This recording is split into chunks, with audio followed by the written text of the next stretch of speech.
ఓం సాయిరాం. బాబా భక్తులందరికీ కూడా నమస్కారం అండి. అందరూ కూడా సుఖంగా సంతోషంగా ఎప్పుడూ కూడా ఆనందంగా ఉండాలి అని చెప్పి ఆ బాబాగారి తరపున నేను కూడా మనస్ఫూర్తిగా కోరుకుంటున్నాను. ఈరోజు బాబాగారు అందించే సందేశం ఏంటి అంటే కనుక, తల్లి, పక్కింటి వాళ్ళు నీ కుటుంబం మీద చెడు ప్రయోగం చేశారమ్మా.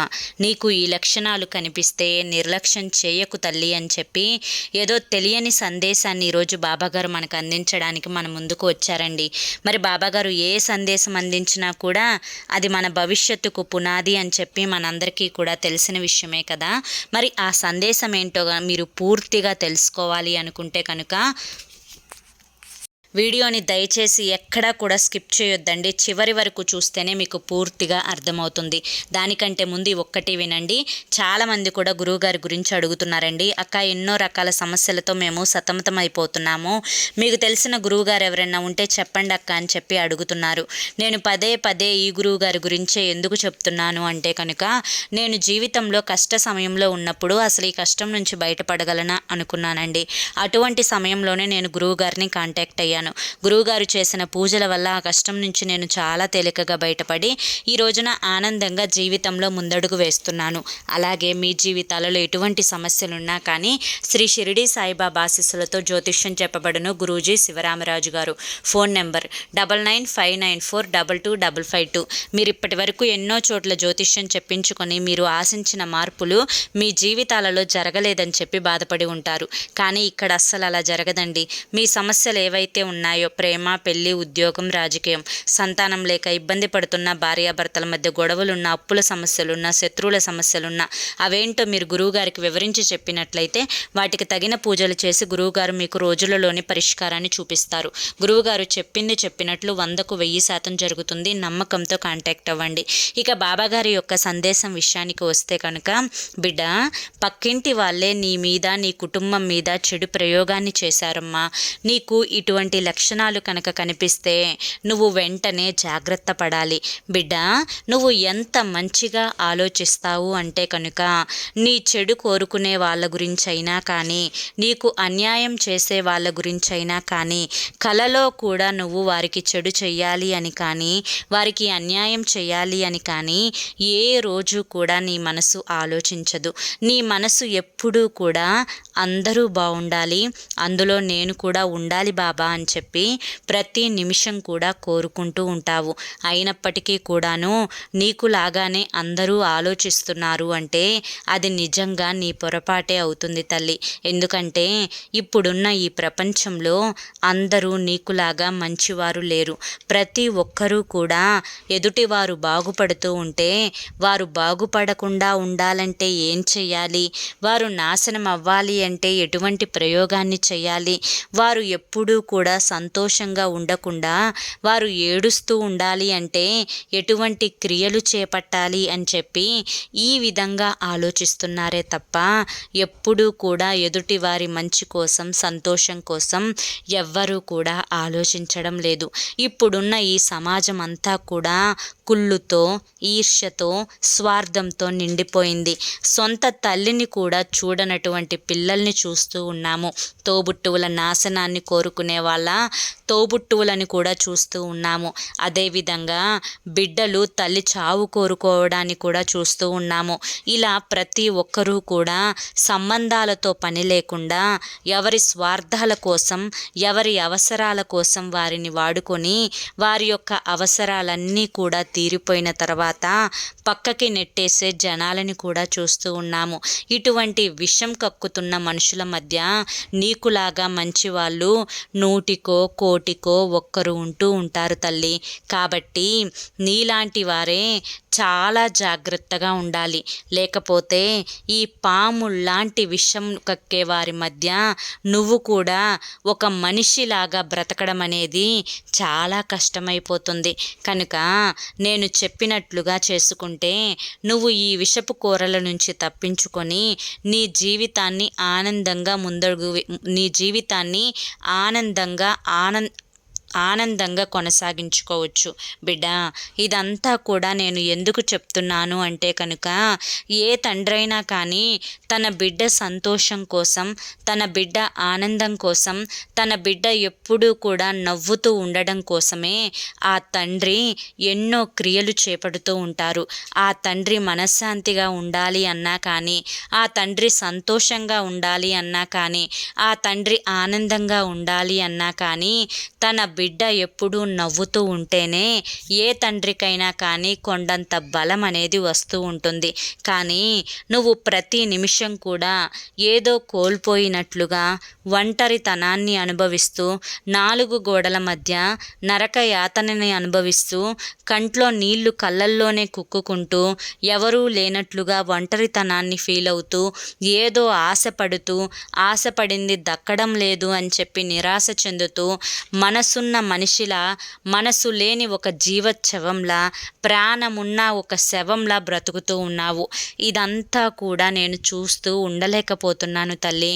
ఎప్పుడూ కూడా నన్ను అడుగుతూ ఉంటావు కదా, బాబా మనశ్శాంతినివ్వు బాబా, ఆనందాన్నివ్వు బాబా, సంతోషాన్నివ్వు బాబా, మంచి నిద్రను ఇవ్వు బాబా, కోరుకున్నవన్నీ ఇవ్వు బాబా. బాబా డబ్బు వద్దు, ధనం వద్దు, ఏది వద్దు, అవసరానికి ఏదైనా కానీ అవసరానికి తగినట్లుగా ఇస్తే చాలు బాబా. ఏది కూడా నేను ఎక్కువ ఆశించను, ఎక్కువ కోరుకోను అని చెప్పి ప్రతి నిమిషం కూడా నాతో అంటూ ఉంటావు కదా తల్లి. అయితే నీ పక్కింటి వాళ్ళే నిన్ను చూసి ఓర్వలేకపోతున్నారమ్మా. నువ్వు ఎంత బాధలో ఉన్నావో నాకు తెలుసు, కానీ నువ్వు ఎంతో సంతోషంతో విర్రవీగిపోతున్నావు అని చెప్పి నీ పక్కింటి వాళ్ళు అనుకుంటూ ఉన్నారు. నీ కళ్ళల్లో నీళ్ళని ప్రతిరోజు కూడా నేను గమనిస్తూనే ఉన్నాను. కానీ నువ్వు కంటి నిండా ప్రశాంతంగా నిద్రపోతున్నావు అని చెప్పి నీ పక్కింటి వాళ్ళు అనుకుంటూ ఉన్నారు. నువ్వు కొండంత బాధని, బరువుని గుండెల్లో పెట్టుకొని మోస్తున్నావు అని చెప్పి నాకు తెలుసు. కానీ నీ పక్కింటి వాళ్ళు ఎటువంటి బరువు బాధ్యతలు లేకుండా విచ్చలవిడిగా సంతోషంతో విర్రవీగిపోతున్నావు అని చెప్పి అనుకుంటూ ఉన్నారు. నీ బిడ్డల భవిష్యత్తు గురించి, నీ భర్త యొక్క మనసు ఎప్పుడు మారుతుందా, ఎప్పుడు బాధ్యతలు తెలుసుకుంటాడా అని చెప్పి ఎంత ఆశతో ఎదురు చూస్తున్నావో నాకు తెలుసు. కానీ నీ బిడ్డల్ని గాలికి వదిలేశావు అని చెప్పి నీ భర్త తెచ్చి పెడుతుంటే కూర్చుని తిని అరగక, ఏం చేయాలో దిక్కుతోచక, నీకు నచ్చినట్లుగా విచ్చలవిడిగా బ్రతుకుతున్నావు అని చెప్పి నీ పక్కింటి వారు నీ గురించి అనుకుంటూ ఉన్నారమ్మా. బిడ్డ, నీకు రూపాయి విలువేంటో తెలుసు, రూపాయిని ఎలా జాగ్రత్త చేసుకోవాలో తెలుసు, రూపాయిని ఎలా పొదుపు చేసుకొని బిడ్డల భవిష్యత్తుకు ఉపయోగించుకోవాలో నీకు బాగా తెలుసు. కానీ నీ పక్కింటి వాళ్ళు మాత్రం నువ్వు విచ్చలవిడిగా ధనాన్ని ఖర్చు చేస్తూ ఉంటావు అని చెప్పి నలుగురిలో నిన్ను పలచనగా చేస్తూ నీ గురించి 4 రకాలుగా చెప్తూ ఉన్నారమ్మా. అది ఎవరో కాదు, నీ ఇంటి వాళ్ళే, నీ ఇంటి పార్టీ వాళ్ళే. వాళ్ళెవరో కూడా నీకు పూర్తిగా తెలుసు.